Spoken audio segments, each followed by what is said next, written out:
Al-Kahf is chapter 18 in the Quran. This chapter has 4 stories. It tells us how Allah tests us through faith, knowledge, wealth, and power. The first story is about the people of the cave, whose faith was tested by Allah as they were surrounded by a pagan society that worshipped idols. The second story deals with the fitna of wealth. It's about a man who Allah blessed with wealth but was arrogant and ungrateful to Allah. The third story deals with the fitna of knowledge. Allah sent Prophet Moses, peace be upon him, on a journey to show him that he wasn't as knowledgeable. The fourth and final story deals with the fitna of power. The story about Zulkarnain, ruler, not corrupted power of him. Let's take a look at each of these stories in more detail for the people of it. A group of young believers who believed in Allah and worshipped Him alone firmly to their faith at a time when everyone around them was worshipping idols and far away from the straight path. He came preaching to the people, urging them to return to Allah's path and to worship Him. They were mocked and ridiculed for doing so. However, their faith in Allah never wavered as they became more isolated in their own community. Allah would then inspire them to take refuge in a cave away from their corrupt village.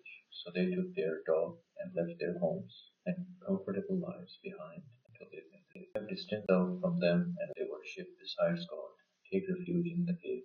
Your Lord will extend His mercy to you and accommodate you in your old age. It is in this cave that Allah would bless them with great miracles, one of them being that they would sleep for 309 years. During that long period of time, Allah would protect them from the heat of the sun, turning their bodies away from the sunlight. They also circulate air inside the cave so they can breathe. When they finally woke up, they asked each other, "How long we have been sleeping? For maybe a day, a part of a day." One replied. Hungry for food, one of them took some of their money and returned to the village to get something to eat. When he arrived there, he was stunned to find an entirely different village. The people of their village were now believers and were worshipping Allah alone. He would come to realize that the money he brought with him to buy food was old and useless. They would then come to realize that Allah intervened to protect them at a time when everyone around them was corrupt and worshipping idols. Allah preserved their bodies and resurrected them when the people of their village were back on the straight path, worshipping Allah. Learn from their story that in the face of overwhelming corruption and misguidance all around you, you stay firm on the straight path and hold on to your faith. Allah will always take care of it. The chapter then moves on to the next story that deals with the fitna of wealth. It's a story of a man that Allah blessed with 2 beautiful gardens and a river that flowed between. Even though he became very wealthy, he was ungrateful to Allah and never acknowledged Allah's role in his prosperity. One day he invited a friend who was less fortunate than him. He wanted to show off his wealth to this poor man, so he gave him a tour of his property, boasting that his land will never perish and that there is no day of judgment. His friend challenged him, reminding him that Allah is the one who created him from dust and made him into the man he is today. If only you had said when you entered your property, "This is what God has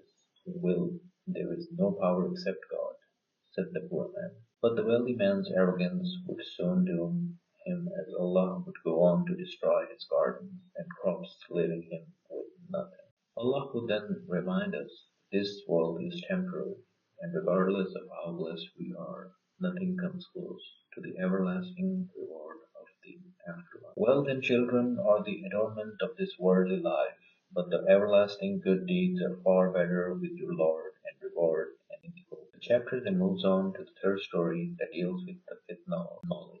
That's the story of Prophet Moses, peace be upon him. A man came to Moses one day and asked who was the most knowledgeable person on the earth. "That would be me," Moses responded. So God revealed to Moses that he was wrong to say that, and there was in fact someone more knowledgeable than him. God instructed him to meet this man whose name is Al-Kahf, and that he will find him where the two seas meet. So Moses, peace be upon him, took his young servant and set out on this long journey and eventually found the right spot. There they found a servant of ours to whom we have granted mercy from us and enlightened with knowledge of our own. Moses says to him, "May I follow you and perhaps you can teach some of the guidance you have taught?" "You wouldn't be patient enough with me," said Al-Khid. "And how could you be patient with that is beyond your realm of knowledge."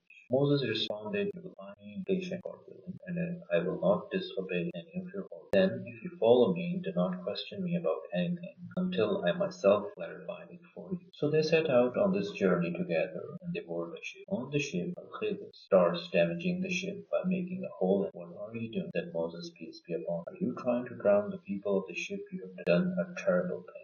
Did I not say that you cannot have patience with Al-Khidr? Replied. Moses pleaded, excuse me for forgetting and do not be hard on me. So they proceeded on their journey until they came across the boy and Al-Khidr killed him. Moses protested and said, have you killed an innocent soul? Who killed no one? You have certainly done a horrible thing. Moses replied, if I ever question you about anything after this, then do not keep me in your company, but then I would have given you enough of an excuse. They moved on until they came to a town, and they asked its people food, but they refused. Moses and Al-Khidr would continue until they came to this wall that was about to collapse. Al-Khidr rebuilt the wall to save it from collapsing. Moses suggested, if you wanted, you could have demanded a fee for fixing the wall for them. He replied, this is the parting of our ways. I will explain to you what you could not bear. As for the ship, it belonged to some poor people who were at sea, so I damaged it, for there was a tyrant king ahead of them who seizes every good ship by force.